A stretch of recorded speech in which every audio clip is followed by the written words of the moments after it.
Assalamualaikum warahmatullahi wabarakatuh. Saya Nurwana Najla Saragi dari kelas Ilmu Komputer 5 Universitas Sumatera Utara. Berikut saya akan menyajikan video pembelajaran bahasa Indonesia yang berjudul Pantun dan Puisi. Saya membuat video ini dengan tujuan untuk memenuhi ujian akhir semester mata kuliah Bahasa Indonesia. Dosen pengampu Ibu Junaida MPD. Baiklah, saya akan menjelaskan pengertian pantun.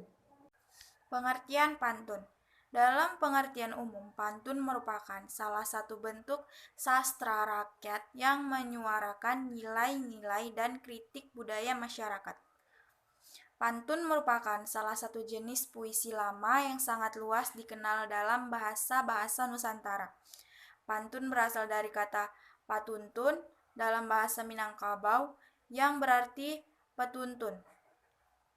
Dalam bahasa Jawa dikenal sebagai parikan, dalam bahasa Sunda dikenal sebagai paparikan, dan dalam bahasa Batak dikenal sebagai umpasa atau upasa.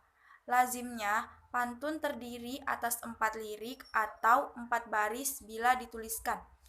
Setiap baris terdiri dari 8 sampai 12 suku kata.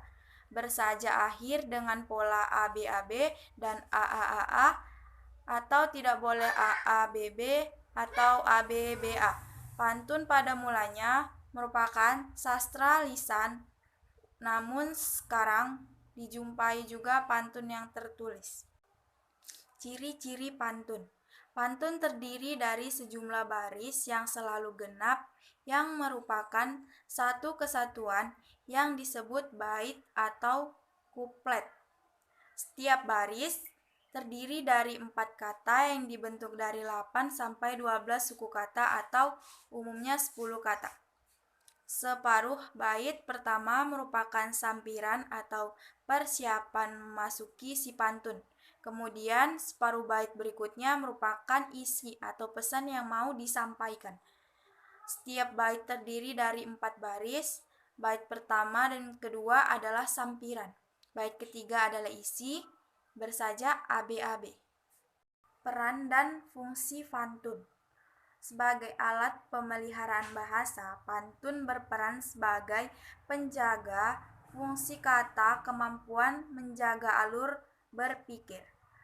Pantun terdiri dari sejumlah baris yang selalu genap, yang merupakan salah satu kesatuan yang disebut bait atau kuplet.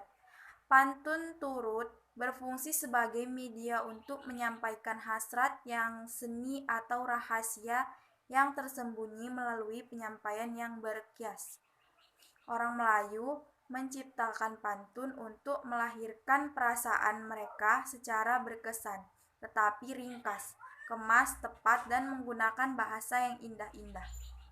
Jenis-jenis pantun yaitu 1. Pantun biasa, 2. Pantun kilat atau karmina, yang ketiga pantun berkait, yang keempat kalibun, yang kelima seloka.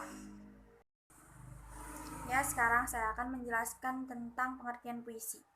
Puisi adalah sebuah seni tulis dalam bentuk seni. Seni ini, seorang penyair menggunakan bahasa untuk menambah kualitas estetis pada makna semantis. Penekanan pada segi estetik suatu bahasa dan penggunaan sengaja pengulangannya. Meter dan rima adalah yang membedakan puisi dan prosa. Namun, perbedaan ini masih diperdebatkan. Pandangan kaum awam biasanya membedakan puisi dan prosa dari jumlah huruf dan kalimat dalam karya tersebut. Puisi lebih singkat dan tepat dan padat, sedangkan prosa lebih mengalir seperti menguatarkan cerita. Beberapa ahli modern memiliki pendekatan dengan mendefinisikan puisi tidak sebagai jenis literatur tetapi sebagai perwujudan imajinasi manusia yang menjadi sumber segala kreativitas. Selain itu, puisi juga merupakan curahan isi hati seorang yang membawa orang lain ke dalam keadaan hatinya. Unsur-unsur puisi. Struktur fisik puisi. A. Perwajahan puisi atau tipografi. Perwajahan puisi atau tipografi yaitu bentuk puisi seperti halaman yang tidak dipenuhi kata-kata. Tepi kanan kiri pengaturan barisnya hingga baris puisi yang tidak selalu dimulai dengan huruf kapital dan diakhiri dengan tanda titik. B. Diksi. Diksi yaitu pemilihan kata yang dilakukan oleh penyair dalam puisinya. Karena puisi adalah bentuk karya sastra yang sedikit kata-kata dapat mengungkapkan banyak hal, maka kata-kata harus dipilih secermat mungkin. Dan C. Imaji. Imaji yaitu kata atau susunan kata yang dapat mengungkapkan pengalaman indrawi seperti penglihatan, pendengaran, dan persamaan. Imaji dapat dibagi menjadi 3, yaitu imaji suara atau auditif, imaji penglihatan atau visual, dan imaji raba atau sentuh, imaji taktil. D. Kata konkret. Kata konkret yaitu kata yang dapat ditangkap dengan indera yang memungkinkan munculnya imaji. Kata-kata ini berhubungan dengan kiasan atau lambang. E. Gaya bahasa. Gaya bahasa itu penggunaan bahasa yang dapat menghidupkan atau meningkatkan efek dan menimbulkan konotasi tertentu. F. Rima atau irama. Rima atau irama adalah persamaan bunyi pada puisi, baik di awal, tengah, dan akhir baris puisi.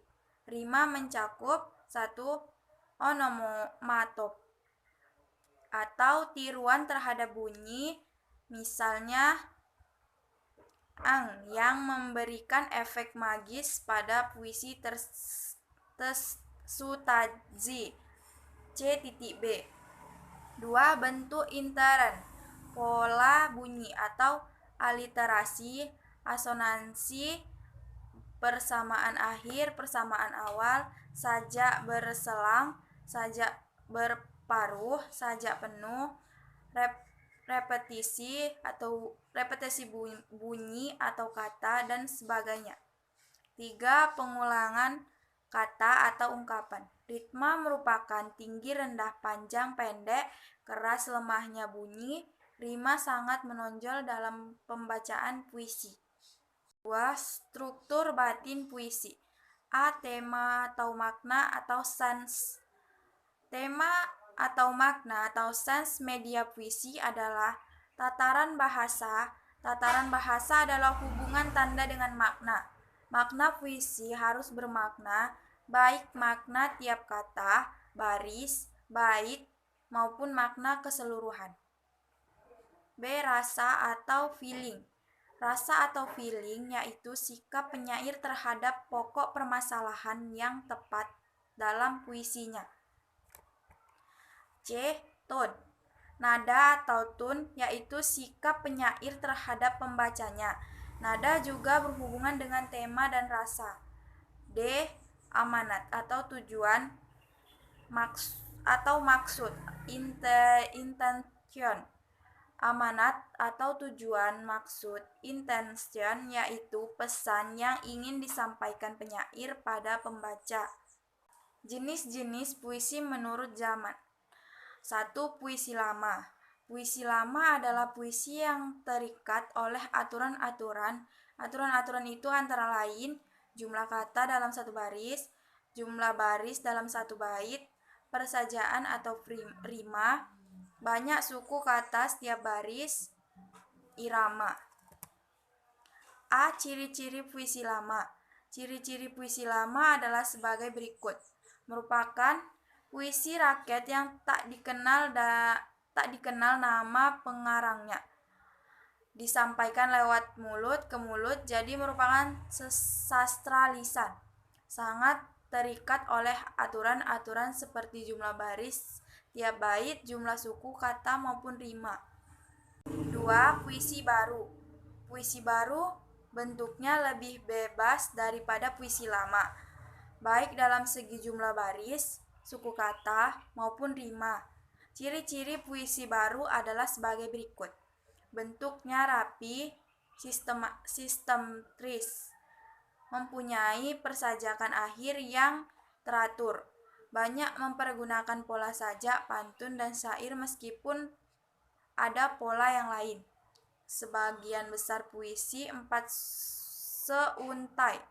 Tiap-tiap barisnya atas sebuah gatra atau kesatuan sintaksis. Tiap gatranya terdiri atas 2 kata, sebagian besar 4-5 suku kata. Jenis-jenis puisi menurut bentuk. 1. Distikon. Distikon adalah puisi yang tiap baitnya terdiri atas 2 baris atau puisi 2 seuntai. Yang kedua, terzina. Terzina itu puisi yang tiap baitnya terdiri atas 3 baris atau puisi 3 seuntai. 3. Kuatren. Kuatren yaitu puisi yang tiap baitnya terdiri atas 4 baris atau puisi 4 seuntai. Yang keempat, queen. Queen adalah puisi yang tiap baitnya terdiri atas 5 baris atau puisi 5 seuntai. Yang kelima, sakset adalah puisi yang tiap baitnya terdiri atas 6 baris atau puisi 6 seuntai. Yang keenam, septima. Septima adalah puisi yang tiap baitnya terdiri atas 7 baris atau 7 seuntai. 7. Oktav atau stanza. Oktav atau stanza adalah puisi yang tiap baitnya terdiri atas 8 baris atau double quatrain atau puisi 8 seuntai. Yang kedelapan, soneta adalah puisi yang terdiri atas 14 baris yang terbagi menjadi 2 bait pertama masing-masing 4 baris dan 2 bait kedua masing-masing 3 baris. Mungkin hanya itu yang dapat saya presentasikan, lebih dan kurangnya saya mohon maaf. Saya tutup dengan doa. Wabillahi taufiq wal hidayah. Assalamualaikum warahmatullahi wabarakatuh.